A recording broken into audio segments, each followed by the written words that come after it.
Clémence, que devient la petite protégée de Johnny Hallyday, 21 ans après leur sublime duo? Exclu. Elle était une petite fille quand Johnny Hallyday tombait amoureux de sa voix. Aujourd'hui, Clémence a 33 ans et elle revient sur les devants de la scène avec une touchante reprise du titre Les Sunlight des Tropiques. Pure People, pourquoi avoir choisi une reprise pour ton grand retour, et pourquoi une chanson de Gilbert Montagné? Clémence, ça s'est fait hyper spontanément. Je n'avais pas du tout décidé de revenir avec une reprise, j'ai même commencé à composer et écrire mes propres chansons.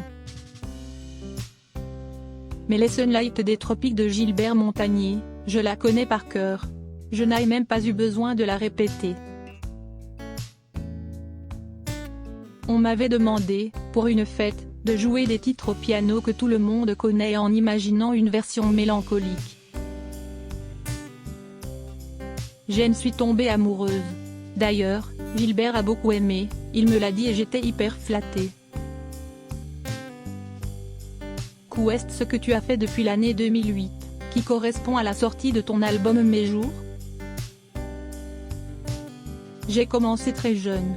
J'avais 12 ans quand j'ai rencontré Johnny Hallyday pour la première fois. Donc j'ai eu besoin de prendre un peu de recul pour me retrouver. J'avais besoin de faire le point. J'ai pris du temps pour moi, j'ai vécu à Londres, j'ai toujours chanté, écrit et j'ai pu réfléchir à ce que je voulais faire. Quand je me suis sentie prête, j'ai pu reprendre activement la musique.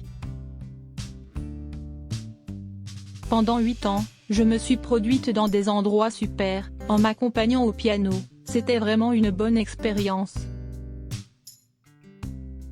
Est-ce qu'on te reconnaît toujours dans la rue? Oui. On me reconnaît toujours, si est fou, je suis hyper contente. Ça veut dire que je n'aille pas trop changer malgré le temps qui passe. J'étais une petite fille, après une ado, mais on me reconnaît si est hyper flatteur. Et les gens sont hyper sympas. Ils m'appellent, ils me disent ah si est toi qui chantais avec Johnny, t'es Clémence. Ils se souviennent de mon prénom, si est adorable. Comment est-ce que tu t'étais retrouvée face à Johnny Hallyday pour On a tous besoin d'amour? Mon père, Saint-Preux, a composé la chanson. On ne savait pas pour qui elle était destinée. Moi j'avais 10 ou 11 ans et je disais que je voulais être chanteuse. Il préférait qu'on attende que je sois grande, pour être sûr que ça ne soit pas un désir de petite fille.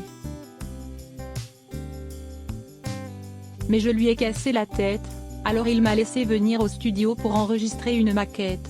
Pour me faire plaisir. Puis il m'a écouté, il m'a regardé et il m'a dit « Ok, je te prends au sérieux maintenant ». La maquette a traîné et quand Johnny l'a entendue, il a demandé qui était la petite fille qui chantait. Il voulait faire le duo avec moi. Quel souvenir gardes-tu de cette époque? Quand tu as 12 ans, que tu veux devenir chanteuse et que Johnny te choisit, tu commences la vie en te disant que tout est possible. J'étais très sûre de moi à l'époque, j'avais beaucoup d'aplomb, donc je n'ai pas ressenti de gêne. Le tournage du clip s'était hyper bien passé, il était adorable. On a beaucoup rigolé, c'était comme si on s'était toujours connus. Tu avais gardé contact avec Johnny? Bien sûr. On s'est revus plein de fois. J'étais jeune donc on ne s'écrivait pas directement mais on s'est recroisés lors de plusieurs occasions. Comment as-tu vécu sa disparition? J'ai eu énormément de peine. C'était une partie de ma vie qui s'envolait. Ça m'a fait quelque chose de bizarre. Ça t'a fait quoi de connaître, si jeune, tant de succès? Je l'ai très bien vécu. Je ne suis pas déformée par l'alcool ou la drogue, j'ai été très bien entourée. Mais si est-il vrai que quand tu commences très jeune, je pense qu'il faut forcément passer par une phase où tu prends du temps pour toi pour te recentrer et rattraper des choses que tu n'as pas faites avant. J'ai fait beaucoup de scènes, j'ai enregistré en studio. J'adorais ça mais j'ai commencé à travailler très jeune donc ce n'était pas toujours évident. Mais je ne changerai rien. J'ai été très bien entourée par mes parents et mes 3 grandes sœurs. J'ai grandi en étant pleine d'amour, la tête sur les épaules.